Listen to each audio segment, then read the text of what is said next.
यहाँ पर उपस्थित तमाम अतिथिगण, माता पिता और भाई बहनों को विश्व आदिवासी दिवस के शुभ अवसर पर आज हम उनका हार्दिक अभिनंदन करते हैं, स्वागत करते हैं, उनको जोहार करते हैं।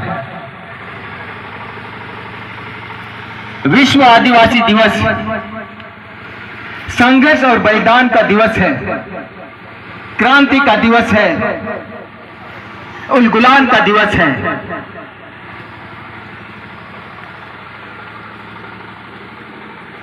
आदिवासी काफी समय से जल जंगल जमीन के लिए संघर्ष करते आ रहे हैं, लड़ाई लड़ते आ रहे हैं, अपना बलिदान देते आए हैं। और जहां भी आदिवासियों ने अपना संघर्ष किया है, बलिदान दिया है, वहां के आदिवासियों का अस्तित्व बचा हुआ है। और जहां भी आदिवासी कमजोर हुए हैं, उनका अस्तित्व मिटा दिया गया है, उन्हें जल जंगल जमीन से विस्थापित कर दिया गया है। इसलिए हमें जरूरत है कि हम अपने पुरखों को याद करके उनके बताए हुए मार्ग पर चलने की जरूरत है। फिर से एक बार उलगुलान करने की जरूरत है। आज हमें बिरसा मुंडा को याद करने की जरूरत है। सिद्धू कानू चांद भैरव फूलो जानो को याद करने की जरूरत है। तिलका मांझी को याद करने की जरूरत है। अगर बिरसा मुंडा ने आंदोलन नहीं किया हुआ होता, अपना बलिदान नहीं दिया होता, तो उनके मरने के बाद आदिवासियों को उनकी जमीन की रक्षा के लिए CNT एक्ट नहीं मिलता। अगर सिद्धू कान्हू फूलो झानो चांद भैरव ने अपना शहादत नहीं दिया होता, तो उनके मरने के बाद संथाल परगना अटेंडेंसी एक्ट पास नहीं होता। आज अगर आदिवासियों ने संघर्ष किया है, अपना बलिदान दिया है, उसी के बाद पेशा एक्ट अधिनियम 1996 लागू हुआ है, ग्राम सभा को अधिकार मिला है, 5वीं अनुसूची लागू किया गया है। लेकिन आज वर्तमान केंद्र सरकार इन कानूनों को नहीं मान रही है, क्योंकि उन्हें अपने पूंजीपति मित्रों के लिए जमीन चाहिए। आज केंद्र से बड़े बड़े नेता झारखंड में आते हैं और कहते हैं कि हमें झारखंड में एक बिरसा मुंडा की जरूरत है। अरे नालायक, पहले बिरसा मुंडा को तो पढ़ लो, उसके बाद बिरसा मुंडा का नाम लो। बिरसा मुंडा ने हमेशा जल जंगल जमीन की रक्षा के लिए लड़ाई लड़ा है, अपना शहादत किया है। और आप आदिवासियों से जल जंगल जमीन छीनने की बात करते हो। पिछले वर्ष छत्तीसगढ़ में हस्तेव आंदोलन पूरा जोर शोर से चल रहा था। वहां के आदिवासी शांतिपूर्ण तरीके से, गांधीवादी तरीके से उस जंगल को बचाने के लिए लगे हुए थे, लेकिन केंद्र सरकार ने नहीं मानी, पूरा जंगल को अडानी को बेच दिया और वहां से हजारों आदिवासी विस्थापित हो गए। 1300 एकड़ वन भूमि को काट दिया गया, नष्ट कर दिया गया। वहां के वन्य प्राणियों को विस्थापित कर दिया गया।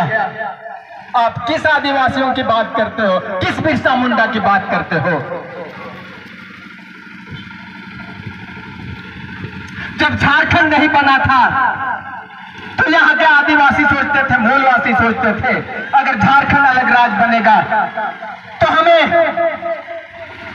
रोजगार मिलेगा, यहाँ के लोगों को नौकरी मिलेगी, हमें दर दर भटकना नहीं पड़ेगा, पंजाब, दिल्ली, गुजरात पलायन करने की जरूरत नहीं होगी। लेकिन जैसे ही झारखंड बना, बाहर के लोग भर गए, यहाँ तक कि आप ब्लॉक में जहां भी जाइए, कचहरी में जाइए, एक चपरासी तक आपको ना आदिवासी मिलेगा ना यहाँ का मूलवासी मिलेगा। झारखंड बने हुए अभी 24 साल हो गया है, लेकिन यहाँ पर न ही स्थानीय नियोजन नीति बना है, न ही सही ढंग से स्थानीय नीति बना है।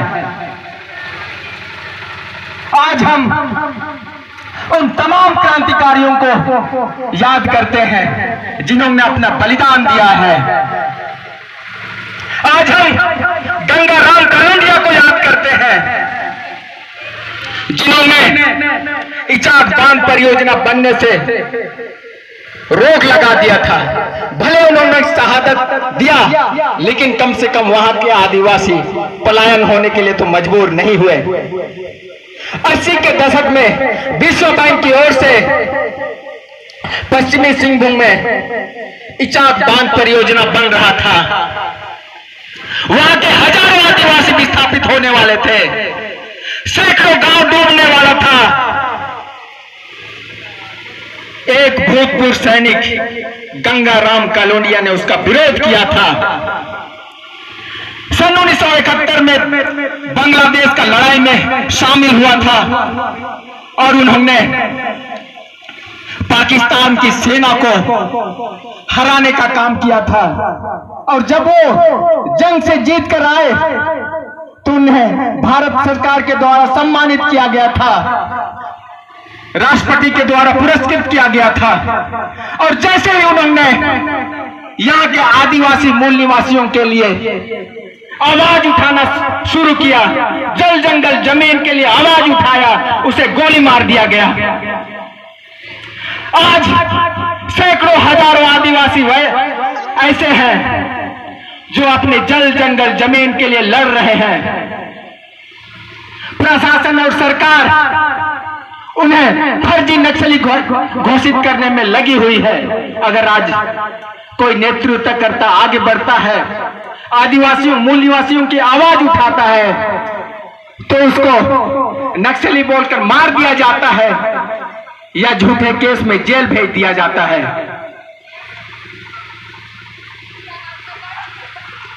भले आज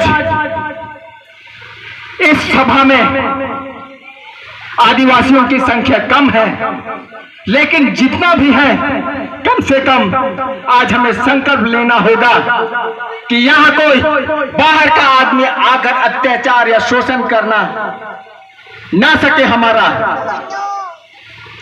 आज हमें जितने भी भ्रष्टाचारी हैं, आक्रमणकारी हैं, उन्हें सबक सिखाने की जरूरत है।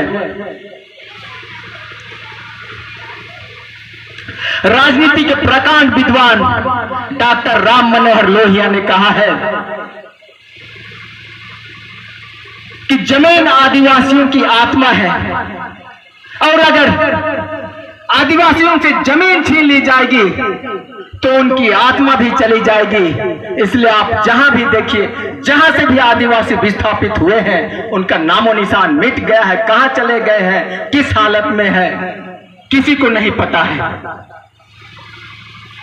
इसलिए अगर अन्याय की शुरुआत जहां से भी होती है, उसे शुरुआत में ही खत्म करने का कोशिश करना चाहिए, नहीं तो अत्याचारियों का हौसला बढ़ता है और धीरे धीरे हम प्रताड़ित होने लगते हैं।